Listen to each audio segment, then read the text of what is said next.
শনিবাসরীয় mega virtual বৈঠকে booth level এজেন্টদের উদ্দেশ্যে করা ও স্পষ্ট বার্তা দিয়ে রেখেছেন তৃণমূলের সর্বভারতীয় সাধারণ সম্পাদক অভিষেক বন্দ্যোপাধ্যায়।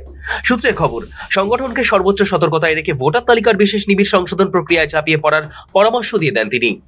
তার কথায়, নভেম্বরে বলা হয়েছিল এই লড়াই 6 মাসের, 3 মাস কেটে গিয়েছে, সামনে এখনো 3 মাস, হাতে আছে প্রায় 100 দিন। অভিষেক জানান, এসআইআর সংক্রান্ত প্রক্রিয়ায় হাতে রয়েছে মাত্র 22 দিনের মতো। এই অল্প সময়ের মধ্যেই সংগঠনকে পূর্ণ শক্তি কাজে লাগাতে হবে। তার নির্দেশ, ভোটার তালিকা প্রকাশের পর সর্বোচ্চ 10 দিনের মধ্যেই শুনানি প্রক্রিয়া শেষ করতে হবে।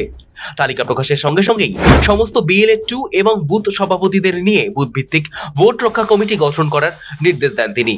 বৈঠকে একাধিক জায়গায় দলের ওয়্যার রুমের ঠিক মতো কাজ করছে না বলে ক্ষোভ প্রকাশ করেন তৃণমূলের সর্বভারতীয় সাধারণ সম্পাদক অভিষেক বন্দ্যোপাধ্যায়। কিছু ওয়্যার রুমের কাজকর্ম নিয়ে কি সন্তুষ্ট নন অভিষেক?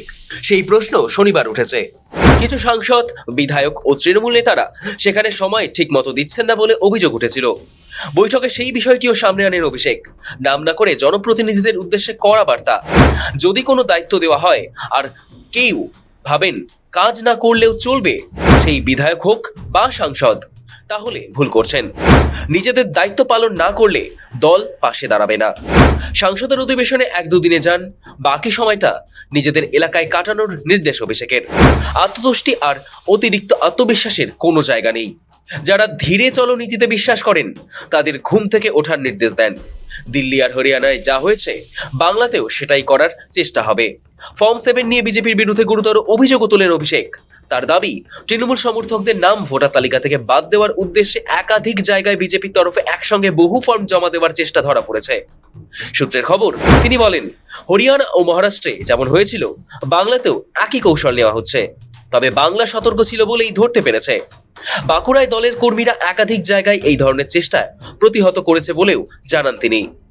অভিষেক স্পষ্ট করে দেন, একসঙ্গে 10টির বেশি ফর্ম জমা দেওয়া আইনত অপরাধ এবং এর জন্য 7 বছর পর্যন্ত জেল হতে পারে। অথচ বিজেপির কর্মীরা বস্তা ভর্তি ফর্ম নিয়ে ঘুরছে। তার হুঁশিয়ারি, দলের ওয়্যার রুম সক্রিয় না থাকলে বিজেপি এই কাজ আরও জোরদার করবে। বৈঠকে সাংসদদের উদ্দেশ্যে আর্থিক দিক থেকেও দায়িত্ব নেবার কথা বলেন অভিষেক। জানান, দলের জন্যই সকল সাংসদ বা বিধায়ক হয়েছেন। মানুষের জন্য লড়াই করতে হলে প্রয়োজনে নিজের পকেট থেকেও খরচ করতে হবে।